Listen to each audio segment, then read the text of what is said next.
Raja Faisal bilang, ambil mobil kamu, ambil AC kamu. Saya akan bawa bangsa Arab untuk pakai tenda lagi di padang pasir, nggak apa-apa. Asal jangan intervensi minyak saya. Di mana ada investasi China di Indonesia itu lebih banyak masyarakat tersingkir. Negara ini negara para pengusaha kan, jadi kapitalis juga. Dan sampai tetes darah penghabisan kita jaga kampung tua itu bersama-sama. Yang lain dihina-hina, yang satu diberikan fasilitas dan privilege. Kalian pilih pemimpin yang kalian nanti aman dari kejahatan dia. Anies, ya Ganjar, ya Prabowo. Janganlah kalian menjadi teladan kemusyrikan bagi rakyat. Ini ada satu partai politik, dia yakin pasti menang karena punya uang. Kekuasaan itu milik Tuhan, jangan pernah rampas hak Tuhan. Kamu akan celaka. Semua bohir-bohir politik kamu itu atau oligarki itu, kalau Allah sudah pencet selang rezekinya itu, mati mereka semua.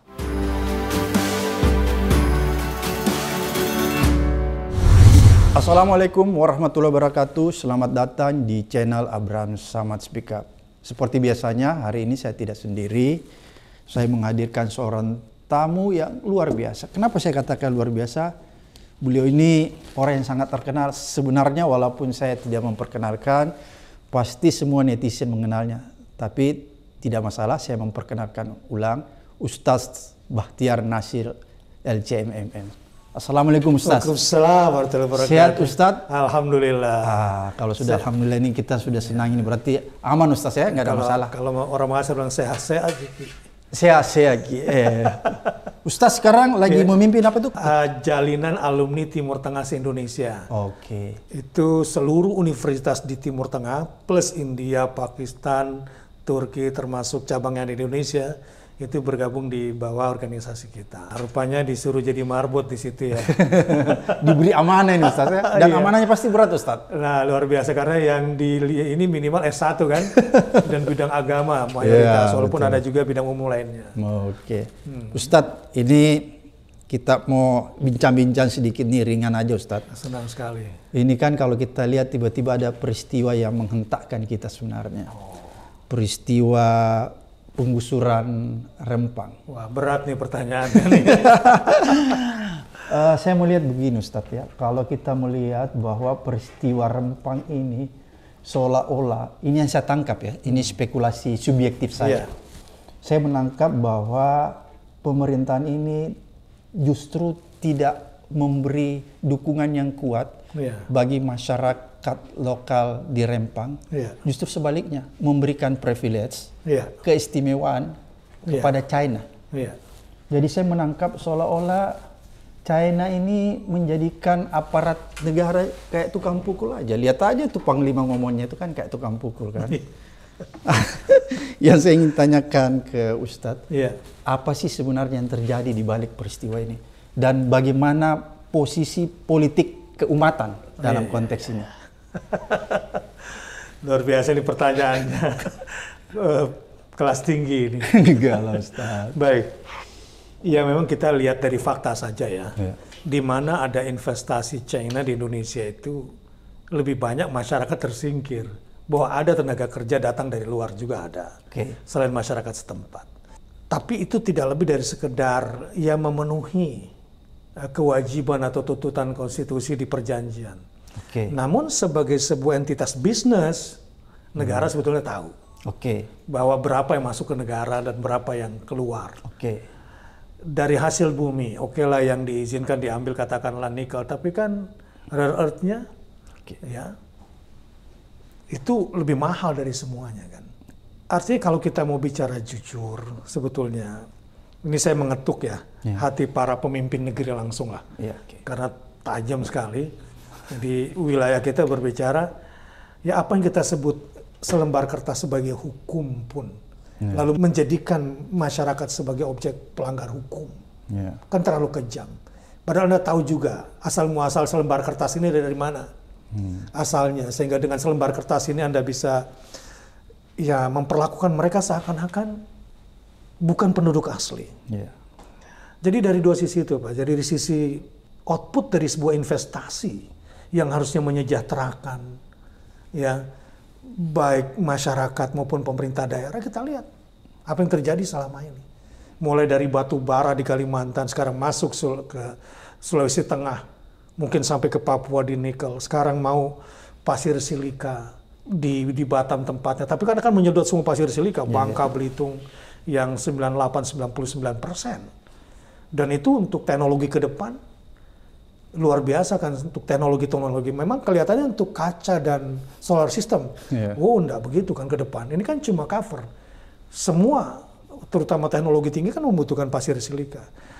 Harusnya kita sebagai pemimpin lah, saya ingin mengetuk hati. Kita masih punya anak cucu.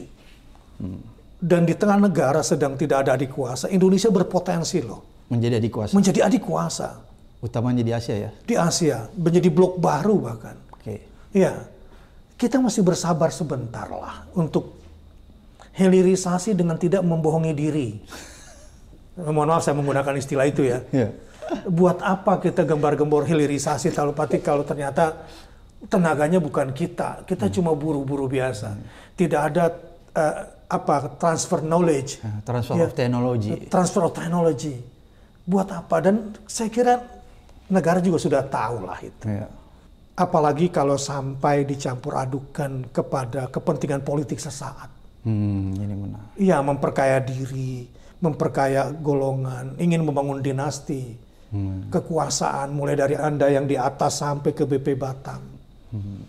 Cobalah berpikir untuk lebih arif lagi lah ya, melihat ini rakyat kita juga mereka adalah kita. Gitu. Harusnya negara ini bisa membuat sebuah sistem yang bisa berdampingan antara kearifan lokal yang harus dijaga, sekaligus juga benteng bagi negara, ya alat negara untuk melihat semua pergerakan asing yang ada di dalam negeri, kalau kita mau jujur ya, dan investasi bisa berkembang secara normal apa adanya. Nah ini sih kalau saya bicara jadi khawatir kalau saya masuk ke lapangan nanti kayak kasus Abdul Somad sama Habib Rizik nanti. Dituduh teroris lagi ya? Memprovokasi. Apalagi Ustadz ini sudah pernah dikriminalisasi dengan label teroris. Ya. Radikal macam-macam ya. Tapi saya lebih kepada pemimpinnya dalam hal ini. Mudah-mudahan ya, Indonesia ke depan bisa menjadi negara besar. Kalau para pemimpin-pemimpin ini, para pemangku amanah, pemangku jabatan ini, gunakanlah hati Indonesiamu yang merah putih itu. Tunjukkan merah putihmu itu. Bukan sekedar lip service, Ustaz ya? Bukan angpau yang merah putih itu. Ya, bukan angpau yang mestinya bendera merah putih itu yang ada di hati. Insya Allah selesai bangsa ini, Pak. Ustaz, ada yang menarik tadi blok ya, Ustaz tadi katakan. Harusnya kan kita menciptakan blok tersendiri. Bersabarlah, yang penting kita bisa menciptakan blok tersendiri menjadi kekuatan tersendiri di Asia. Pertanyaan saya, Ustaz, kenapa pemerintahan Jokowi ini lebih banyak melakukan pendekatan kepada blok China yang notabene berhaluan sosialis komunis? Ini apa yang menyebabkan sehingga kita kelihatannya di pemerintahan Jokowi ini diseret-seret terus bekerja sama dengan blok China? Apakah tidak ada blok lain yang bisa diajak bekerja sama yang juga bisa mendatangkan investor tapi lebih punya nilai? Pertama dari sisi ideologi Pak ya. Pertanyaan tadi blok komunis katakan sebelum kita menjadi blok kekuatan pertahanan ya. Komunisme di Cina itu hanya di politik kan. Kehidupannya kan kapitalis. Sama dengan Rusia kan. Sama. Hanya di politik saja. Kehidupan masyarakat sebetulnya juga kapitalisme. Kapitalis dan liberal juga. Liberal juga. Jadi blok komunisme saya kira juga nggak terlalu kuat. Katakanlah Kuba juga ada di situ bersatu nggak kuat juga. Yang kedua, memang di dunia sekarang ini cuma ada dua blok, NATO dan Cina, serta yang bersamanya. Nah, keberpihakan Indonesia kepada Cina selama itu memang cerdas dan tidak membuat ketergantungan dan tidak mengikat dan tidak mengintervensi dan tidak menjual negara, saya kira sesuatu yang baik. Nggak ada masalah ya? Iya. Kalau itu B2B. Iya, sesama government. Let's say Arab misalnya. Bagaimana dunia Arab bisa keluar dari cengkraman Amerika dengan membangun blok bersama Cina? Let's say kita lihat Saudi Arabia misalnya sekarang gitu ya. Bagaimana ketika Biden datang ke Saudi Arabia tidak pakai karpet merah lagi itu. Ya. salamannya juga begini kayak tadi gitu, nggak pakai senyum, bin Salman. Tapi ada kesetaraan. Bahwa kerjasama itu kerjasama kesetaraan, bukan antara investor dengan penghutang. Bukan antara majikan dan bawahan. Bukan. Oke. Kedaulatan mereka tidak terintervensi. Ini loh yang saya harapkan sebetulnya. Equal. Oke. Di situ equality-nya mesti berjalan di situ. Jadi kalau ditanya apa problemnya, leadership, Pak. Leadership. Let's say Turki misalnya. Kurang apa Erdogan? Tekanan dari dalam. Tekanan dari luar dari dua sisi kan. NATO menghajar dia walaupun dia anggota NATO. Tapi juga berteman dengan Putin. Ya, dia kan terjepit ini, Pak. Inflasinya tinggi. Ya, tapi bagaimana dia kemudian secara leadership menjadi kuat sehingga Ukraina pun menjual biji-bijian dan Rusia menjual biji lewat Turki juga kan dengan semua kelemahan dia. Jadi selama pemimpin kita ini punya leadership dan punya integritas yang kuat, nilai-nilai nasionalisme dan kebangsaan yang kuat, dan betul-betul membela Indonesia, terutama orang sekeliling juga sih Pak masalahnya nih. Orang-orang sekeliling kekuasaan yang punya kepentingan-kepentingan pendek. Ya, bagaimana mungkin dia sebagai regulator, dia juga yang menguasai bisnis, dia ngundang investor, dia juga jadi yang punya operator di bisnis itu. Ini kan, wah, bisa merusak semua tatanan kalau begini. Jadi konflik interestnya tuh begitu tinggi, Pak. Jadi itu yang terjadi. Ya, saya melihatnya leadership ya terutama, dan kroni-kroni di sekitar leadership ini. Ya, apalagi sama-sama kita ketahui, jadi sekarang nih negara ini negara para pengusaha kan. Jadi kapitalis juga. Sangat ya? Sangat. Eksekutifnya banyak berasal dari pengusaha, di legislatif pun demikian. Iya. Sekarang mau jadi anggota dewan nggak kayak dulu. Dulu kan kalau kita aktivis mau jadi anggota dewan bisa murah. Sekarang harus ngutang gitu. Susah itu modelnya. Jadi untuk keluar dari cengkeraman ini, ya di tahun politik ini, ya inilah saatnya para calon pemimpin memperbaiki kembali integritas leadershipnya terutama untuk negeri ini. Dan masyarakat tidak salah pilih lagi. Ya, dan tokoh-tokoh masyarakat, ya seperti Pak Abraham ini kan, bagi saya adalah sosok lah, tokoh anti korupsi. Ya buat saya nih Pak ya, dan mudah-mudahan juga ini bisa menggaung ke masyarakat sebab kita butuh sosok yang memiliki integritas anti korupsi yang bisa menjadi model bagi pemimpin-pemimpin berikutnya, bagi anak muda di kampus, sosok gitu ya. Kalau di Polri mungkin ada Pak Hugeng, saya berharap di KPK ada Pak Abraham Samad mudah-mudahan. Nah ini maksud saya, ini momen bagi kita untuk melakukan perbaikan ke depan. Karena saya juga tidak ingin hidup dengan dunia baper masa lalu tidak berbuat apa-apa. Ini menjadi momen bagus, Pak. Saya kira buat siapapun yang menjadi calon presiden. Ya, jadi ini momentumnya, Ustadz. Momentum. Ustadz bicara dalam konteks Pilpres, bahwa inilah media untuk kita bisa melakukan perbaikan dan perubahan. Hanya lewat Pilpres lah ini kita bisa kira-kira berobsesi sedikit akan terjadi perubahan. Oleh karena itu saya ingin tanyakan Ustadz, ini kalau kita lihat ya, umat ini kalau dekat-dekat Pilpres itu kelihatannya selalu dijadikan objek aja. Objek selalu. Ya. Jadi dia bukan subjek. Dia tidak sebagai penentu dalam menentukan kebijakan-kebijakan serta arah bangsa ke depan. Dia selalu jadi objek.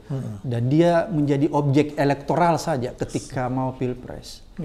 Menurut Ustadz, apa sih yang sebenarnya yang harus dibenahi sehingga umat ini tidak selalu dijadikan objek elektoral, tapi umat harus diposisikan sebagai subjek yang menentukan kebijakan-kebijakan yang akan diambil ke depan oleh negara ini?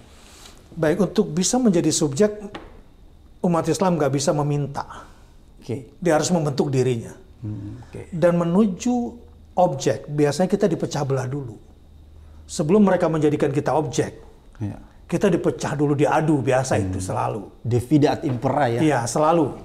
Yang satu dipuji-puji sebagai paling NKRI, yang lain dihina-hina, yang satu diberikan fasilitas dan privilege, yang lain supaya kita berkelahi satu sama lain. Gitu kan? Jadi kalau ingin menjadi objek, ya umat harus sadar. Ada teori semut hitam dan semut merah yang ditaruh di toples ya. Lalu digoncang-goncang, Sehingga semut merah mengatakan ini semua gara-gara semut hitam di sini. Atau semut hitam mengatakan ini semut merah pembunuhnya. Saling bunuhlah di dalam. Berhenti.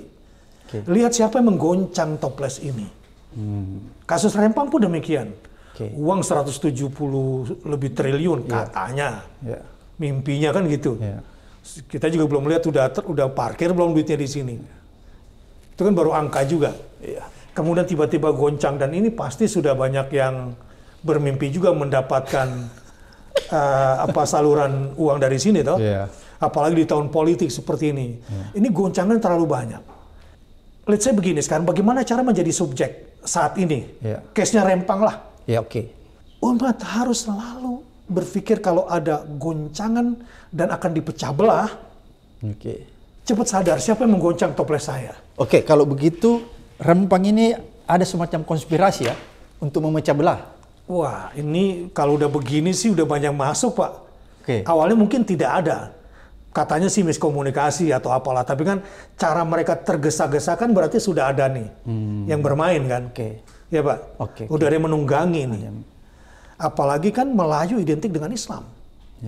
Takkan hilang Melayu di bumi. Gitu kan?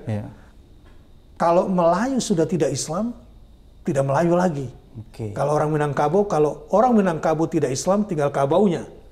Hilang Minangnya, tinggal kerbaunya saja. Identik sama Islam. Dan sekarang sampai level ini Melayu sudah bersatu. Melayu Kalimantan, Melayu Sumatera, bahkan kali saya juga coba tanya Melayu Singapura, Melayu Malaysia, Melayu Thailand, Melayu Brunei, Melayu Filipina juga mulai terusik. Begitu juga Melayu urban, yang mereka punya posisi-posisi. Sampai hari ini saya lihat bagus. Ambil hikmah situasi ini, kalian bersatu atas nama Melayu. Dan entitas Melayu dari dulu dengan semua kita lihat secara antropologis. 1, keberanian. 2, berkoloni. 3, berislam. 4, mereka punya kekuatan yang namanya budi bahasa. Sehingga bahasa mereka lah yang terpakai untuk bahasa Indonesia. Karena kekuatan Melayu itu kan antara budi dengan bahasa yang indah. Digambarkan dengan bahasa. Itu bahasa Melayu. Nah, ini momen jangan sampai kalian yang sudah bersatu terprovokasi terus. Akhirnya mau berperang dengan senjata, keluar dari kemalayuannya. Sebab yang Anda lawan ini kan juga bukan musuh. Musuh Anda ini di belakang ini semua akan tertawa di Jakarta. Atau tertawanya di Singapura. Atau tertawanya di China sana. Jadi intelektualnya ini kalau saya simpulkan ini apa yang dikatakan Ustaz, intelektual dadarnya ini ada di Jakarta, ada di Singapura, ada di China, ya kan? Itu yang mereka tertawa melihat. Itu lihat. Ya, sementara kita sudah akan berhadapan-hadapan dengan aparat. Aparat kita pun kasihan. Mereka tidak tahu apa-apa. Kalau saya lihat videonya, yang petugas DBP Batam itu yang menjadi sasaran, padahal mereka tidak ikut kemarin ketika represif katakanlah di lapangan. Akhirnya kita sama anak bangsa. Nah, ke depan kalau umat ingin jadi subjek, berhenti untuk mau dipecah belah. Nah, pada saat seperti ini saran saya di Rempang, cepat tokoh-tokoh Melayu yang punya akal, punya strategi, punya budi bahasa baik, berkumpul bersatu. Pikirkan nasib Melayu di negeri ini, berbicara secara konstitusional. Dengan keberanianmu seperti para pendiri bangsa dulu. Lakukan secara tepat. Jangan biarkan masyarakat kita itu terprovokasi dan pemimpin Melayu diam. Cepat lakukan. Lembaga adat Melayu, lembaga-lembaga informal lain yang bisa mempersatukan, jaga ini. Dan sampai tetes darah penghabisan, kita jaga kampung tua itu bersama-sama. Dengan kecerdasan. Jangan sampai kita kalau begini terus jadi pesakitan. Yang kedua, kalau ada yang merayu Anda dengan uang, termasuk di pemilu dengan sembako, tolak itu. Ya. Tapi ada juga yang bilang ambil saja, tapi jangan pilih dia. Kalau dalam konteks keagamaan itu yang mana yang tepat, Ustaz? Ya, tapi jangan ambil lah. Jangan ambil ya? Jangan ambil, karena kan barang syubhat itu. Jadi nggak boleh bilang ambil, jangan pilih. Itu salah ya? Iya, salah. Ambil, tapi jangan pilih itu juga salah ya? Jangan. Jadi secara agama jadi ambigu gitu kan? Anda mau jadi Robin Hood juga bukan pada tempatnya di situ. Ya. Kemudian, selanjutnya Umat kalau ingin menjadi subjek ya, setelah tidak mau dipecah belah, karena selalu begitu di politik tuh, selalu itu. Baru kemudian uang, sembako dan lain-lain. Nah, setelah itu ditinggalkan, maka umat harus menentukan pilihannya secara jelas. Dengan kriteria-kriteria yang kita sudah pahami. Secara agama seperti ini, secara konstitusional seperti ini, secara kultur seperti ini. Silakan pilih. Artinya, saya tidak pada posisi menentukan calon presiden tertentu. Kalau saya sebutkan kriteria nanti kampanye nih Pak Ustaz. Kita berikan edukasi kepada masyarakat tentang bagaimana memilih yang benar. Jangan diteruskan ini budaya merusak masyarakat dengan politik uang ini. Nah, insya Allah di situ nanti pertolongan Tuhan datang pada kita semua. Oke, Ustadz, kan ini menarik Ustadz ya, kalau kita lihat umat Islam ini kan besar banget. Jadi setiap misalnya perhelatan Pilpres selalu didekati dengan berbagai macam cara. Banyak pengalaman yang sudah terjadi bahwa ternyata seperti tadi yang Ustadz katakan, umat ini cuma dijadikan objek elektoral saja. Tapi dia tidak diposisikan untuk mengambil satu kebijakan. Ya. Dan tidak diberikan kesempatan untuk memberikan kontribusi yang cukup kuat terhadap arah bangsa ke depan. Oleh karena itu, kita harus cerdas nih memainkan seperti tadi kata Ustaz, harus cerdas memainkan di dalam Pilpres. Oleh karena itu saya ingin tanyakan, apakah kalau di dalam Pilpres nanti ini kan yang bertarung, kalau kita lihat kan semua ya Islam kan? Ya, Islam juga semua. Ada nggak kriteria di antara pemimpin-pemimpin itu yang bisa diidentifikasi bahwa mungkin ini pemimpin nanti yang bisa diharapkan untuk membawa umat berkontribusi, menjadikan umat menjadi subjek, bukan lagi menjadi objek. Kira-kira seperti itu, Ustaz. Iya, kalau kriteria umumnya baik di pelatihan maupun kemarin ya, curhatan terus siapa mantan presiden kita dan tokoh-tokoh kalau bicara calon presiden yang bagaimana sih? Kan sidik, amanah, fatona, tablik gitu kan. Ini buat awam nih dan semuanya saya kira udah cukup itu kriteria itu. Sidik adalah orang jujur yang benar gitu kan dan berani berpegang pada kebenaran. Kalau Buya Hamka misalnya, jadilah orang benar, mengerjakan yang benar, kemudian mengajarkan yang benar, dan bersabar bersama yang benar. Siapa orang benarnya? Alladzina amanu. Siapa yang mengerjakan kebenaran? Wa amilus salihat. Dalam surah Al-Asr. Siapa yang mengerjakan yang mengajarkan kebenaran, menyebarkan kebenaran? Wa tawassaw bil haq. Bersabar bersama kebenaran, wa tawassaw bis sabr. Kita cari pemimpin yang itu. Itu dari sisi as-sidq nama, siddiq. Yang amanah. Yang aman itu membuat kita rakyat itu aman. Kalian pilih pemimpin yang kalian nanti aman dari kejahatan dia. Ya, orang bisa aman kalau dia punya iman. Ya, iman itu diyakini di dalam hati, diikrarkan dengan lisan, dan dikerjakan dengan badan. Kalian kan udah bisa lihat track recordnya. Ini orang antara hatinya, mulutnya sama perbuatannya sama atau tidak? Berbeda, kadang-kadang berbeda ya. Kan berbeda. Udah kita bisa coret itu. Oke, Ustadz, kalau pemimpin sekarang ini gimana tuh? Berbeda ya? Apa yang dia katakan, apa yang ada dalam hati, dan apa yang dia lakukan? Kalau saya yang bicara jadi subjektif, Pak. Subjektif. Kenapa? Karena saya korban juga. Pasti yang keluar nanti keluhan juga. Curhat ya? Jadi curhat. Jadi artinya kita yang ingin sama-sama membangun negeri, tetapi berpikir pendek secara politik, lantas menuduh dengan macam-macam, ya politik sandra jadi kayak begitu. Untung tokoh-tokoh Islam dari dulu tidak ingin baper. Tidak ingin bahwa kalau kalah kemudian kita rusak. Enggak kan? Ribut. Ternyata enggak ya? Enggak, kalau kita merasa oke, fine. Kalah, saya titipkan pada Anda bangsa ini, jalankan dengan benar. Sama ketika waktu itu umat kalah, ketika Prabowo kalah ya, itu seperti begitu gambarannya. Ya. Kan nggak ribut pada saat itu. Iya, nggak ribut, ya sudah lah. Menerima kekalahannya. Ya sudah, umat seperti itu. Tapi ada nggak kekecewaan pada saat itu, Ustadz? Sangat. Karena kan begini. Kan kita tahu di atas itu. Ya, kita tahu, tapi nggak mungkin kita ceritakan semua.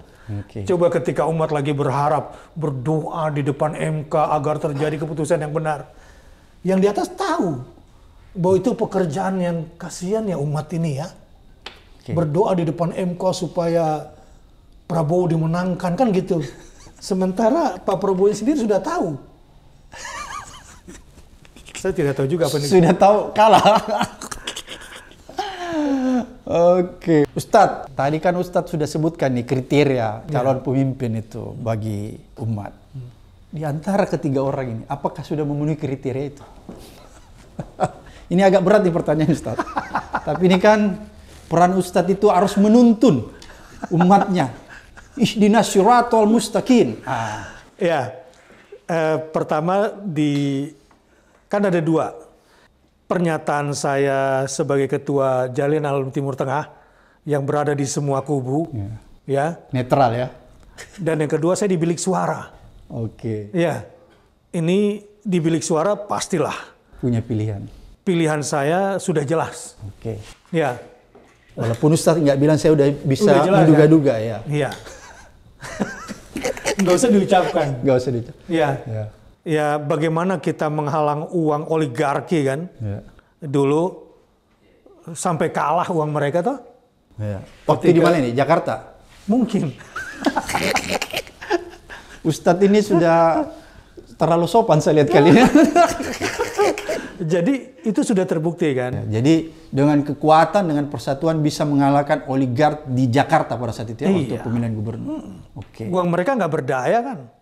Nggak bisa jalan ya? Nggak bisa jalan, itu kalau iman yang bergerak, gitu kan? Begitu juga kepada pemimpin yang sekarang. Kan di situ ada, jangan sampai ini berubah gitu. Ya, kalau sampai misalnya yang dulu sudah yakin, kemudian juga berubah cari uang juga, ya nggak ditolong Allah lah. Nah, itu nahi mungkar saya ya. Iya. Ya nggak? Lupa pada yang dulu nggak lagi berpegang kepada keluar dari komitmen. Keluar dari komitmen itu ya Allah nggak tolong lagi. Sudah tidak istiqomah lagi. Tidak istiqomah ya Allah nggak tolong lagi. Oke. Ya, artinya di situ kan posisinya sebagai agamawan, sebagai ketua Jati, ya semuanya ya Anies, ya Ganjar, ya Prabowo. Janganlah kalian menjadi teladan kemusyrikan bagi rakyat. Nah, ini. Yang memberhalakan uang dengan uang Anda menang. Yang satu lagi, nggak ada uang saya kalah. Yang kedua, janganlah halalkan segala cara untuk menyembah berhalamu yang bernama kekuasaan. Bahwa presiden adalah cita-cita saya dalam berpolitik. Yang tertinggi bukan. Kekuasaan itu milik Tuhan, jangan pernah rampas hak Tuhan. Kamu akan celaka. Apalagi bangsa ini bangsa yang Muslim semuanya. Ya, ini titipan dan amanah Allah Subhanahu wa taala. Ya, jadi kepada semuanya saya berpesan. Yang terlanjur menuhankan uang dan kekuasaan berhenti sebelum Anda mendapatkan siksa di dunia dan akhirat. Yang dulu pernah bisa tanpa uang, jangan lemah dan berbalik arah.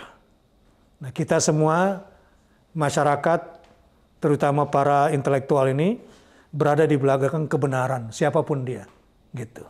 Jadi kita berpihak kepada kebenaran, Ustadz. Kebenaran. Ustadz, ini menarik nih, belakang nih Ustadz. Iya. Kalau kita bicara dalam konteks politik keumatan, ya, kita melihat bahwa selama ini umat ini tidak mengambil peran yang sangat strategis. Tolong saya diluruskan Ustadz kalau salah. Tidak mengambil peran yang sangat strategis sehingga arah jalannya kebangsaan ini ya seperti sekarang kalau kita lihat. Karena posisi umat tidak pada subjek, tidak menentukan, sehingga ya kita bisa lihat apa yang terjadi sekarang. Kasus Rempang salah satunya. Itu menjadi catatan bagi kita semua, menjadi PR kita semua bahwa ketika umat itu tidak menjadi subjek di dalam konteks politik bernegara, maka yang terjadi bargaining posisinya itu menjadi lemah. Ya. Dia bisa disingkirkan, diusir dari tanah kelahirannya, seperti yang tadi Ustadz katakan. Orang Melayu ini sebelum ada republik ini dia sudah di sana, kan? Tapi kita lihat pada hari ini bahwa ada spekulasi, ya, yang susah terbantahkan bahwa kasus Rempang ini sebenarnya pada akhirnya bisa meminggirkan mereka dari tempat mereka. Otomatis. Ya. Dan ini kan menyedihkan. Nanti dengan alasan tenaga kerja mereka harus pinggir, datang tenaga kerja dari luar yang harus menempati wilayah mereka.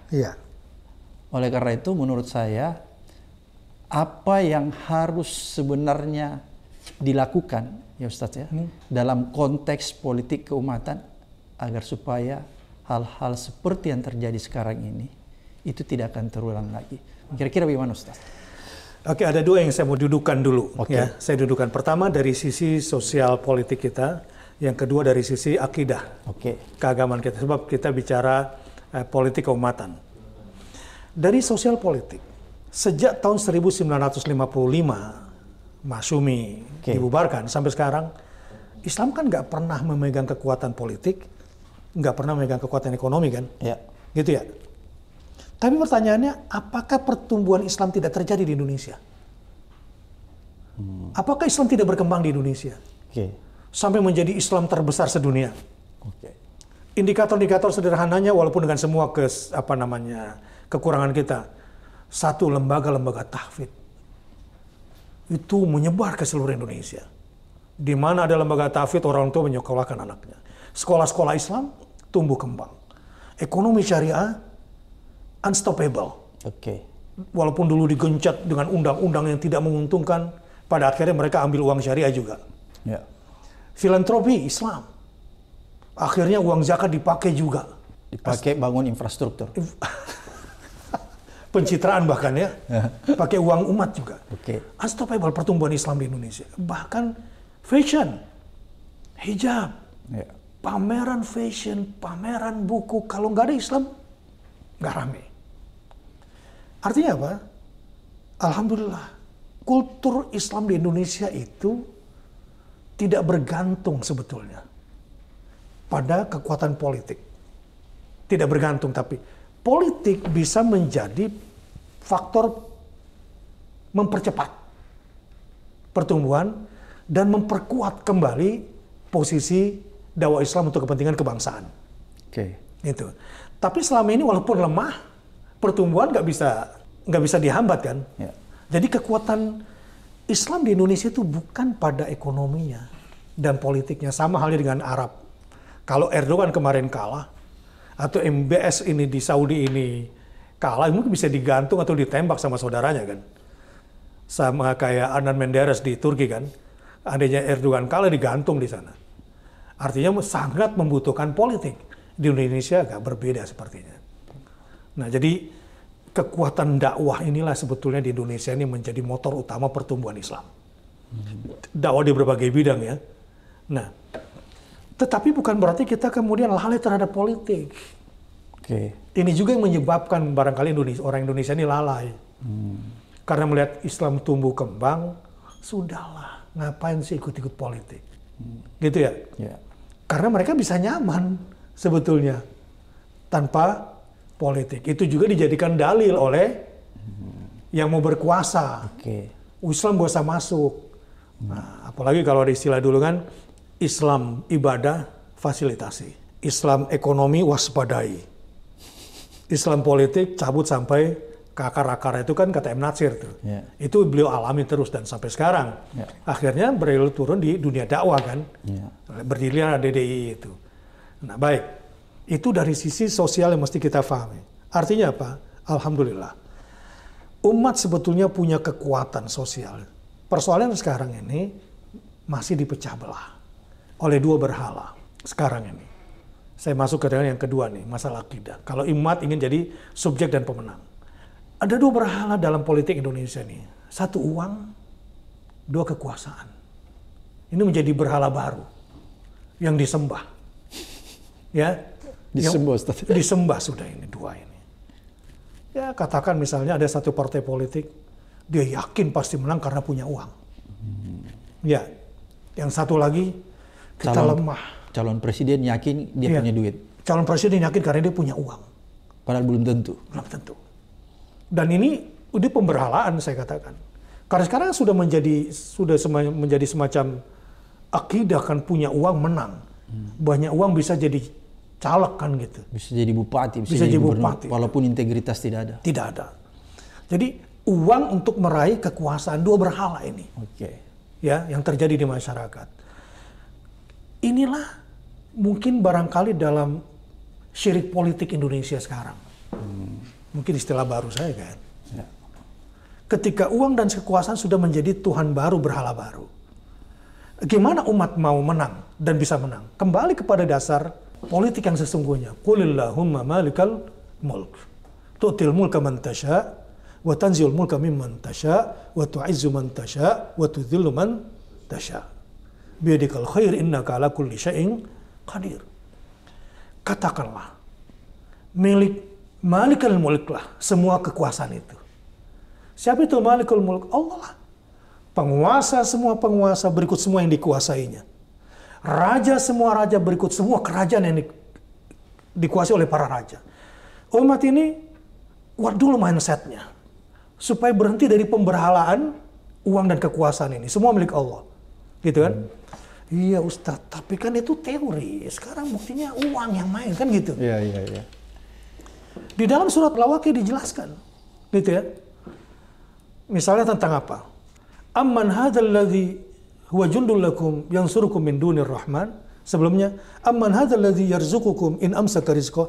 Itu semua bohir-bohir politik kamu. Oligark, katakan nih kalau kamu punya akidah. Oke.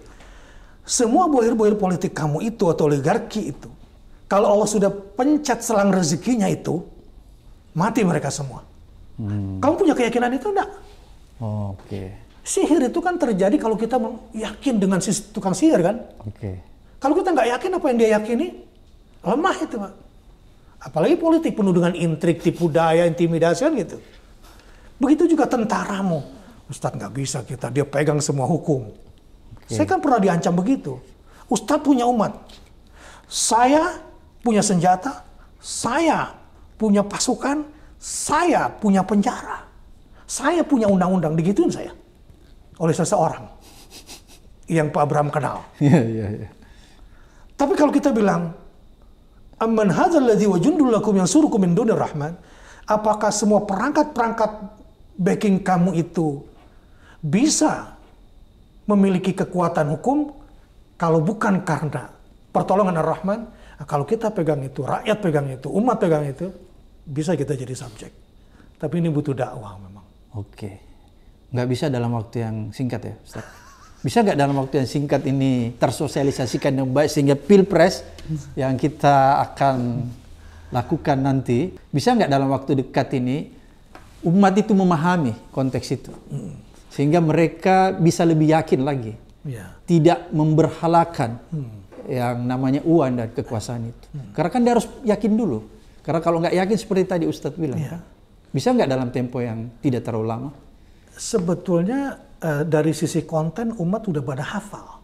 Oke. Tadi waktu saya baca ayat itu kru hafal. Hanya saja proses pemaknaannya itu. Kemudian internalisasi diri. Di sini kan kadang-kadang benar sih. Ini kan masalah hidayah Pak. Masalah hidayah. Tapi yang hidayah itu nggak ditunggu, Ustaz, dicari kan? Yang Tuhan minta kan kita berusaha kan? Dan dulu hidayah itu kan nggak ditunggu, harus dicari kan? Iya, harus dicari. Iya, harus dicari. Dicari. Oleh karena itu cara mencarinya itu bagaimana Ustaz? Ya maulah belajar kembali ke Quran, baca Qurannya dulu dan media-media seperti ini harus di-boost juga. Ya, disebarkan supaya umat aware gitu, dapat informasi ini. Kadang dia hafal ayat tapi nggak pernah tahu artinya. Bagaimana implementasinya itu kan sesuatu yang berat kan Pak, menurunkannya itu, mengimplementasikan itu mereka hafal, tapi praktiknya memang tidak mudah dan ini kan butuh juga ya sosok-sosok yang harus menjelaskan itu dengan bijak. Butuh ikon seperti Ustaz Bahtiar nih. Walillahilhamd. Ustaz, ini kan menarik, kita udah lihat ya bahwa beberapa dekade ini kan umat agak terpinggirkan. Dia tidak lagi menjadi penentu, tidak lagi memberikan kontribusi terhadap arah kebangsaan kita. Sehingga jangan heran misalnya kalau pemerintahan sekarang itu memberikan karpet merah nih kepada China. Dalam konteks misalnya kita lihat kasus Rempang ini kan pemberian karpet merah privilege kepada China. Baik secara government maupun investor ya, swasta China itu diberikan karpet merah. Kalau menurut saya Ustadz, kalau misalnya umat ini sejak dari dulu berkontribusi, mempunyai peran sebagai subjek, maka hal-hal seperti ini tidak terjadi. Mungkin kita tidak akan mendekati dua kutub. Kan kita tidak bisa mendekati dua kutub ini. Kutub Barat dan kutub China kan. Kita harus punya kekuatan sendiri seperti yang tadi Ustadz katakan. Oleh karena itu menurut saya apakah ini yang menjadi PR kita yang harus sesegera mungkin bisa direalisasikan agar tidak lagi terjadi hal-hal seperti yang terjadi sekarang ini? Ya. Ya, saya kira lagi-lagi itu butuh pemimpin kan, membawa umat, membawa masyarakat ini agar ketika pemimpin negara ini mengambil keputusan dia tidak takut kan. Ya bayangkan ketika Raja Faisal ditembak kan di Saudi Arabia. Udah pada level negara itu kan pemimpinnya berarti yang diancam. Pak Abraham juga pengalaman di situ. Selain mereka punya integritas yang kuat ya, terutama nilai-nilai kebangsaannya, nilai-nilai nasionalismenya yang benar gitu. Kayak Bung Karno dulu kan masih punya keberanian untuk mengatakan itu kan. Ketika Inggris hendak menjajah Saudi Arabia, Raja Faisal bilang, ambil mobil kamu, ambil AC kamu. Saya akan bawa bangsa Arab untuk pakai tenda lagi di padang pasir, nggak apa-apa. Asal jangan intervensi minyak saya. Bicara gitu kan butuh dukungan rakyat dong. Ya. Sehingga dia punya integritas pada saat itu. Walau akhirnya ditembak kan oleh ponakannya sendiri. Menjadi pemimpin, ya harus berani ambil resiko itu. Kalau mau jadi presiden Indonesia, karena membawa aset besar. Tapi itu sebuah keindahan, sebuah pilihan hidup yang indah. Dan kita berdoa semoga Allah kasih pemimpin seperti itu pada kita. Pada saat yang sama, Anda harus menjelaskan kepada rakyat. Agar rakyat menjadi bagian yang mendukung Anda. Kalau sekarang kan sedang memecah belah. Ya, umat dipecah belah hanya untuk eksistensi dirinya ke dalam. Padahal otomatis dengan memecah belah rakyat, mana mungkin dia punya bargaining yang kuat di dunia internasional, benar Pak? Karena internasional juga tahu dia tidak mendapatkan dukungan penuh kan. Intelijen bisnis mereka kan bekerja di Indonesia. Intelijen politik mereka juga tahu di Indonesia. Kalau dia tahu ternyata kepemimpinannya misalnya surveinya tingkat puasan sekian persen misalnya. Itu juga tahu permainan angka bahwa dia tidak didukung sepenuhnya, jadi dunia internasional juga tahu. Ini sebetulnya pemimpin yang lemah. Jadi kita nggak usah masuk ya, dia bilang gitu ya. Iya. Berarti kalau begitu, China tahu nih pemimpinnya sekarang pemimpin yang kuat. Sehingga ketika dia diberikan karpet merah, dia segera sambut. Dan ketika dia sambut, ya macam-macam lah yang dibuat. Karena kan ada spekulasi yang mengatakan Ustadz, di Rempang itu bukan hanya mendirikan pabrik gelas seperti yang kita tahu ya. Karena data-data intelijen kemarin di sini kita wawancara, sebenarnya perusahaan Xinxi itu bukanlah perusahaan yang kredibel. Untuk membuat pabrik gelas terkemuka ya. Jadi yang disinyalir bahwa mungkin ada, tapi itu kebelakangan. Yang terjadi nanti mungkin Rempang itu dijadikan kayak Sentosa di Singapura. Jadi tempat judi lah, kasino dan lain-lain sebagainya. Itu kalau terjadi tuh apa sih yang terjadi terhadap Republik ini Ustaz? Kalau ada sebuah wilayah itu dijadikan lokalisasi. Ya hilang keberkahannya kalau bahasa agama. Artinya ya Tuhan mencabut rahmatnya, keberkahan dari negeri ini. Karena manusia memilih atau bangsa ini memilih untuk mencari rezekinya dengan usahanya sendiri. Dengan akal yang pendek. Padahal kita tiba-tiba lahir di Indonesia, tiba-tiba ada batu bara. Apa usaha kita? Ada pasir silika, apa usaha kita? Ada gas, ini kan sebuah proses ribuan tahun. Kemudian ini menjadi kekayaan. Ada emas, ada tanah logam langka. Ini kan pemberian. Nah, ya kayak sekarang misalnya rame-rame itu impor emas kemarin yang mereka tahu semua ini. Dan ada penggelapan pajak. Apapun yang dilakukan kalau semua sudah di luar jalur yang benar. Gitu ya. Maka rezeki akan tertutup. Allah tutup semua keberkahan negeri ini. Dan kita akan menjadi negara yang lemah. Ini dari sisi agama ya, karena posisi saya. Secara teknis, Pak Abraham lebih tahu lagi kalau kita bicara efek daripada perjudian moral anak-anak kita. Yang jadi korban kan orang-orang miskin. Ustadz kan ini agak dekat ya dengan Ustadz Somad yang banyak berinteraksi dengan masyarakat di sana. Apakah benar sinyalemen itu bahwa wilayah Rempang itu kemungkinan besar akan dijadikan tempat wisata gitu tuh. Gambaran besarnya wisata yang ada judinya di dalam. Tadi kan data intelijennya sudah terbuka, itu lebih akurat. Lebih akurat ya. Ketimbang asumsi Ustadz yang di sana. Iya. Jadi kalau itu terjadi membawa ketidakberkahan pemerintahan ini. Ketidakberkahan dan perpecahan di negeri ini. Sebab ini negeri Muslim mayoritas. Melayu itu Melayu Muslim. Itu kan sudah lama mau dibangun juga di Indonesia, akhirnya batal kan. Dan tidak akan langgeng juga di situ. Saran saya ya putus asa lah dari sekarang, daripada nanti kecewanya. Kalau itu dipaksakan Ustadz, apakah ini ciri-ciri keruntuhan rejim ini? Dengan sendirinya. Dia membusukkan dirinya, mempercepat pembusukan dirinya. Ya saran saya mudah-mudahan mending turun baik-baik. Ya toh? Husnul khotimah sehingga anak cucu juga nggak perlu dikhawatirkan ke depan. Nggak perlu diungkit-ungkit lagi turunannya. Cukuplah anak cucu sudah jadi wali kota. Jadi agak menjurus. Jadi itu pesannya Ustadz ya, bahwa bagi umat harus memperhatikan ya, dan jangan abai ketika kita akan menghadapi pilpres ke depan ini ya. Betul, nggak boleh abai. Sebab yang kita hadapi ini ke depan sangat berkaitan erat, bukan hanya dengan kehidupan sosial kita dalam berbangsa bernegara, tapi sangat terkait dengan akidah. Salah satu doa Nabi Ibrahim, kalau dibilang ini sebagai penutup, Nabi Ibrahim itu doanya begini Pak. Ini kalau umat nggak mau tinggalkan generasi yang lemah, dan apa pentingnya memperhatikan politik dalam hal ini. A'udzubillahi minasyaitonirrajim. Bismillahirrahmanirrahim. Ini surat Ibrahim ayat 35. Rabbi ja'al hadzal balada amina. Tuhan, jadikanlah negeri ini negeri yang aman. Konteksnya pada situ Mekah. Ya. Wa man dakhalahu kana aminan. Itu Mekah saat itu. Tapi Ibrahim ini kan imaman linnas. Pemimpin bagi semua manusia. Doanya tuh doa universal. Abraham. Bapak bangsa. Bapak bangsa itu. Itu Ibrahim. Anda tidak akan pernah menjadi pemimpin yang baik kalau tidak punya channeling ke Ibrahim alaihissalam.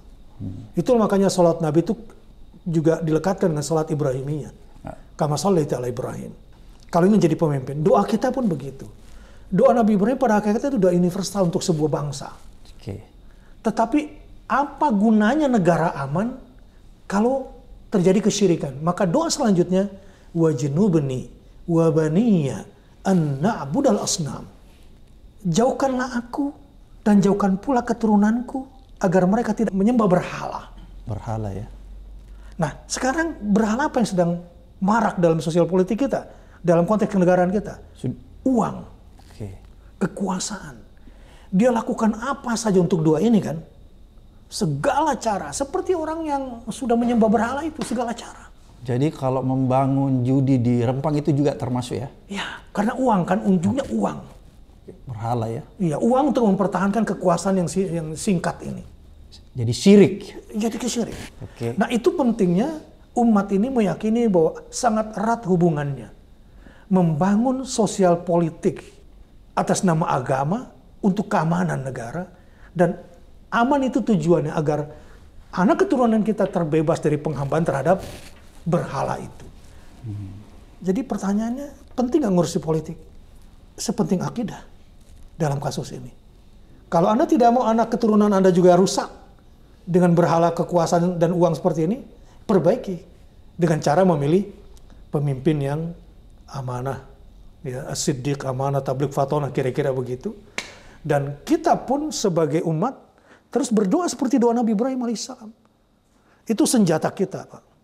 Jadi jangan putus asa dengan uang mereka. Ustadz gimana oligarki? Gampang kalau kita berdoa sama Allah, Allah pencet rezekinya. Nggak bisa jalan. Nggak bisa jalan.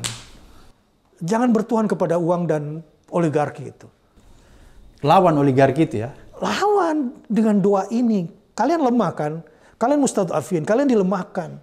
Ya, para tokoh, para ulama. Anda yang dilemahkan, Anda masih punya kekuatan yang lebih hebat. Doamu seperti doa Ibrahim. Dan mudah-mudahan Pak Abraham juga punya kekuatan itu dari Allah SWT. Terima kasih banyak Ustadz atas pencerahan nih. Edukasi serta tausiahnya hari ini sehingga bisa mengarahkan, bisa membimbing umat memilih orang yang baik dan tepat, benar. Nah, insya Allah kalau itu Allah yang arahkan nanti, insya Allah. Sekali lagi terima kasih banyak Ustaz atas kesempatan ini. Sampai ketemu di episode berikutnya di Abraham Samad Speak Up.